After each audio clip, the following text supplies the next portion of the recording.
İdare ederiz böyle. Emanet dizisinin başrol oyuncuları Sıla Türkoğlu'yla Halil İbrahim Ceyhan sette magazin hattının sorularını yanıtladı. Türkoğlu en çok mezar sahnesinin çekimleri sırasında zorlandığını söyledi. Zorlandığınız sahneler oldu mu peki? Zorlandığımız sahneler. Mezar sahnesi ya. Evet, senin mezar sahnesi. Onun üstüne gelmedi herhalde. Evet. O çok kötüydü. Yani tabii ki yani içini çekerken gerçek bir mezarın içinde çekmedik ama gerçekten üstüme toprak atıldı ve ben o gece uyuyamadım eve gittiğimde. Çünkü her yerimden hala böyle kumlar falan çıkıyordu.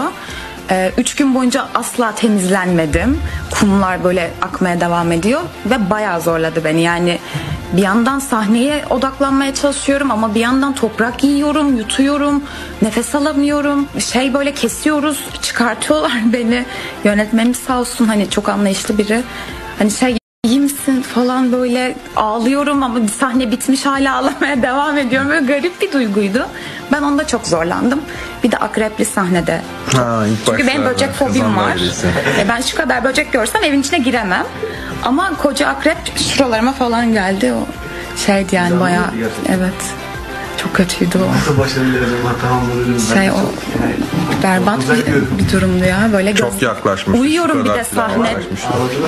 Onda ağlamadım. Onda böyle tansiyonum düştü gibi oldu. Bayağı fenalaştım. Ama oldum böyle, gözlerim, hani uyumam gerekiyor sahne gereği. Gözlerim kıpır kıpır böyle. Çünkü durduramıyorum kendimi. Bir şekilde atlattık onu, çok şükür. Ceyhan aksiyon sahnesi çekmeyi sevdiğini belirtti. Zorlandığım değil de ben aksiyon sahnelerini çok seviyorum. O zaman böyle çocuklar gibi falan enerjik oluyorum. Hadi yapalım falan. O yüzden hani zorlandığım bir sahne yok aslında. Yani bir de biz çok şanslıyız. Ayhan Özen'le çalışıyoruz. Yani Ayhan Hoca bu işin piri neredeyse. Yani neredeyse demeyelim, piri. Onun sayesinde zorlanabileceğimiz bir sahnenin olduğunu çok düşünmüyorum. Geliyor, çok güzel bir şekilde anlatıyor. Biz de bütün enerjimizi aktarıyoruz ve çıkıyoruz o sahnenin içinden. Sıla Türkoğlu'yla Halil İbrahim Ceyhan canlandırmak istedikleri rolleri anlattı. Eğer bittikten sonra yeni bir diziye başlayacak olsanız nasıl bir karakterde oynamak isterdiniz? Güzel bir soru bu. Çok güzel bir soru. Bunun cevabını çok çalıştım. Öyle mi? Sen söyle o zaman. Ben istiyorum ya, böyle psikolojik sorunları olan bir karakter oynamak istiyorum ama sinema filminde, dizide falan değil.